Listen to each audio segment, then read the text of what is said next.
All right, hello.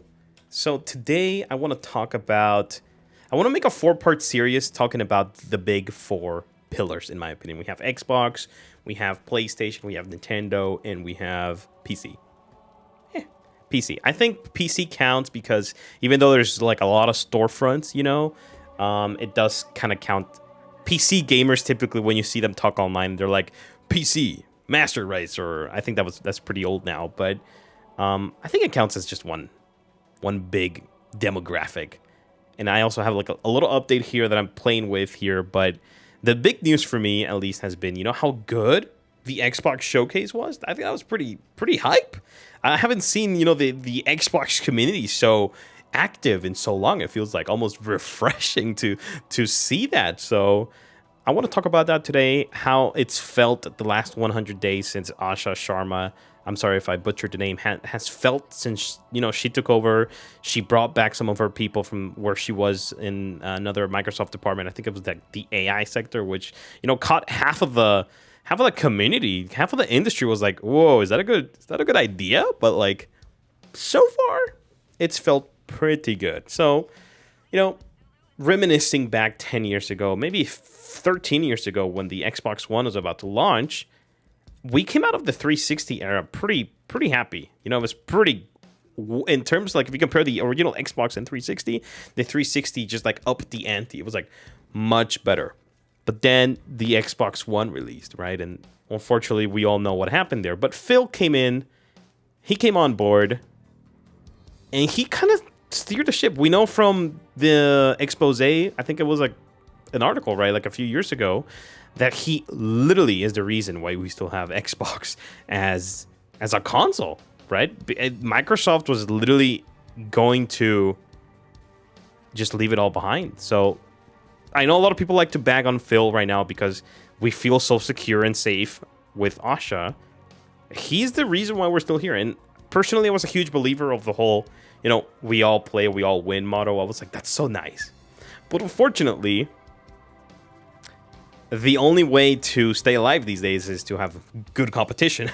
And it's felt pretty good. Honestly, it almost feels like back in the day when Xbox would make those ads and be like, play here instead. We have the killer apps, right? It was Gears of War, bloody, gore. It was edgy. It was very late, mid 2000s edgy. People like that. I like that. A lot of people resonated with that, obviously. Compared to, the overpriced PS3 at the time, back in 2006, 7, 8, until they turned the ship around because we all know the PS3 kind of like came back strong. But lately, right, Xbox has not been the same. So it does feel like Asha Sharma has. I'm sorry if I'm saying her name wrong again, but it feels like she brought new blood, right? Like we're pumping again. Everyone's pretty hyped. We're pretty psyched. Let's see where it's gonna go. But I like to think we're still in the honeymoon period. Honeymoon period. First showcase, it was pretty good. But as it is with Xbox, usually it does feel, and it's felt like this for years. We have something that happen, a game sells well, like Hi-Fi Rush, some miraculous thing happens, and then out of nowhere, we're hit with a controversy. And that's exactly what happened this time because an article came out. I think it was Bloomberg. I need to have more things on screen, but this is what it's going to be for today. And, we're all looking down the barrel one more time, and Xbox is going to be doing some layoffs in July, and that's not good. But I like to see how it's felt with the old guard, with Phil Spencer. I think it was pretty quiet, right? We got the news that they were going to fire people, or sometimes it was like the same day we knew, like, oh my God, today 1,000 people got laid off. That's awful. And then we wouldn't hear much. And if we did, it was like a pretty corporate statement. So this time, at least to me, it felt like it was like instantaneous. We saw the article drop, and it's like, oh shit, we're gonna get some people laid off in July. That's awful. We don't know how many, and there's rumors that a studio's gonna be closed. So it's like, that's not good.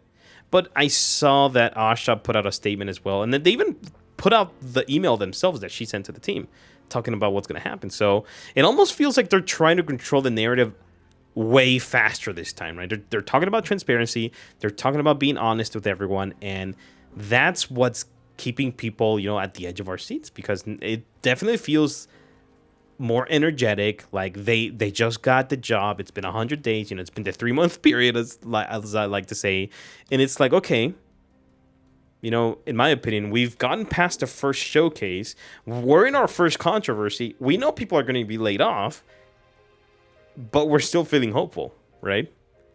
We have a new Halo on the way, even though it's a remake, but it's still a new Halo title with new missions. So that's something to look forward to.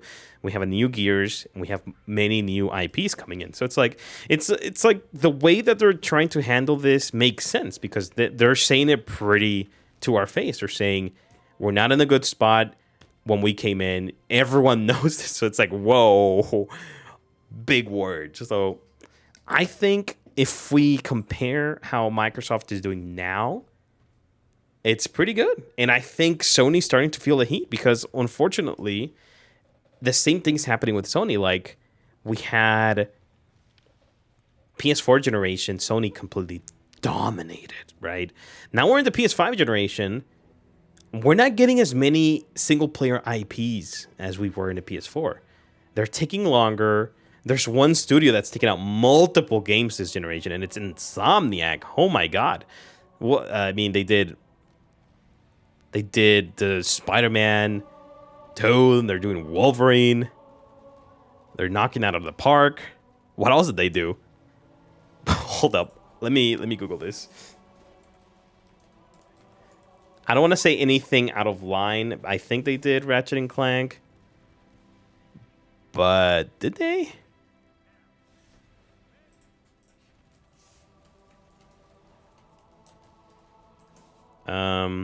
It did. Good. I'm not gonna say some bullshit. All right, yeah. They had Ratchet and Clank as well. So we've had Spider-Man 2, Ratchet and Clank, Wolverine. It's pretty good. We've got one Horizon, nothing from Naughty Dog. So and we're getting God of War. It's a new God of War game. I know people are saying it's a spin-off, and it is, but it's like, I don't think we're getting another God, like a mainline God of War this generation, maybe, because they're taking so long. So I'm going to talk more about that when I talk about PlayStation, and then I do have some other things I want to say about Nintendo, but this video is mainly about Xbox. So to finish this off, because I don't want to be, I kind of want to keep these videos short. I'm trying to play around with how long I want them to be, what's the energy I want to bring to these videos, but I'm starting to fill this shelf behind me, and I want to see if I can put some cool things, like I have a couple collector's edition items there. I don't have much Halo stuff. I'm not going to be changing them around too much, but one last thing that I want to talk about. The reason why it's felt so lively, it's because they're actually rolling out updates pretty quickly for the Xbox. Like, we're getting a new UI. Well, UI changes. The whole thing isn't changing yet. I expect things to change, to be honest, because if we're actually going down the hybrid route, the way that she's been talking, and in the interviews a couple days ago, she's saying that they have to be more flexible. She knows that they have to be more flexible when it comes to pricing and maybe even new business models, because the prices for RAM, she mentioned in the interview that when they were looking at the RAM prices in January of this year, they were already paying double what they were paying about 2 years ago. Now, fast forward 6 months into June, where we are right now, they're paying 5 times more what they were paying 2 years ago for just RAM. So it's ridiculous. So in a way, and this is my hat conspiracy theory, like I'm going to put on my tinfoil hat, is I almost feel they're going to kind of bridge the latter half of the Xbox Series as an X and S generation. We might be getting some of the hybrid PC stuff this gen, I think, because they're bringing customizability to how we look at the games. I think they're gonna let us pick between, do we want our games library to look like a little squares, or are we gonna keep them looking like little posters? Because I'm gonna go for that, because that's pretty cool. It reminds me of the Steam Deck with the Decky tools. Like, I'm able to customize how I want the game to look, what type of artwork I want the game to have. Like, I think that might be the next iteration of the UI changes they do. But like, honestly, November, I expect there to be like a huge drop, whether it's UI, whether it's just better functionality. I'm expecting to see something at least for the backwards compatible team. I think it's gonna be. I think it's gonna be pretty good. If she can keep up, if Asha can keep up the energy for like the next 6 months, we might be eating good in like a year. I do think though it's a good. It might be a good idea to probably. Oh my god! Look at that rocket! Holy shit! I think it might be a good idea to delay Project Helix maybe a year, maybe 2 years, because the consoles, they're not doing bad, right? We have third-party developers left and right making sure the games run on the Nintendo Switch too.